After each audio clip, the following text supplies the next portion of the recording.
Hi guys! This is a book review of The Absolutely True Diary of a Part-Time Indian by Sherman Alexie. I haven't done a book review in a while, even though I've actually read several more books in the past month or two. I just haven't had time to sit down and talk about them and film a review.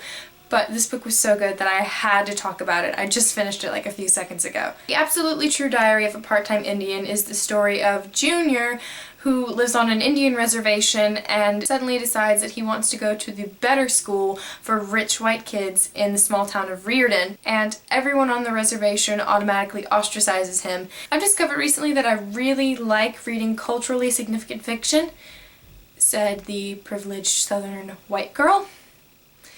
I like reading about how different peoples and races and cultures of people survive and the issues they have to deal with, and I think it makes me a better person. Even though I'll never be able to relate to people in these kinds of situations, I still think it's good to have kind of an understanding of what they're going through and to be considerate and educated. One of the things that's touched on a lot in this book is the Indian's relationship with alcohol, and Junior says over and over and over that everyone in his life is affected by alcohol in some way, through death or addiction or abuse. The story's also really poignant because Junior is just so sarcastic and bitter about his situation.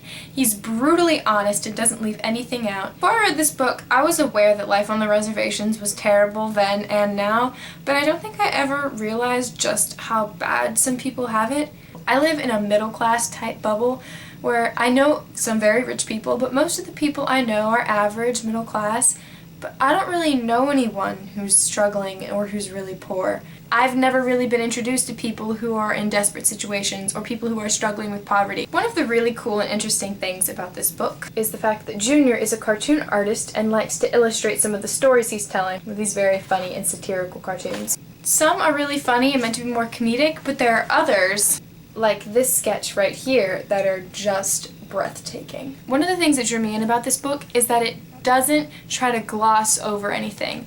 The book is totally honest about the situation that Junior's in. It's totally honest about how he feels. It's not afraid of crossing any boundaries. It's not afraid of being itself. This book is 100% real and honest, and I love that. I also went into this book really excited to read it because I've read an essay or two by Sherman Alexie. He identifies with his Indian heritage and what his life was like and what life for Indian children and adolescents and adults is like because they grow up in such poor, education-deprived environments.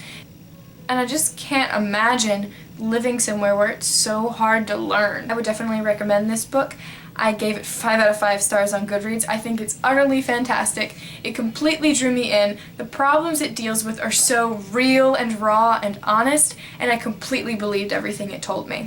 Thank you so much for watching. Tell me what you thought of this video in the comments below. I try to answer comments as often as I can, but sometimes I don't get around to it. If you'd like to see me review a book, recommend one in the comments below as well, and I'll try to get around to reading it as soon as I can. Don't forget to comment, like, and subscribe, and I will talk to you guys later. Bye!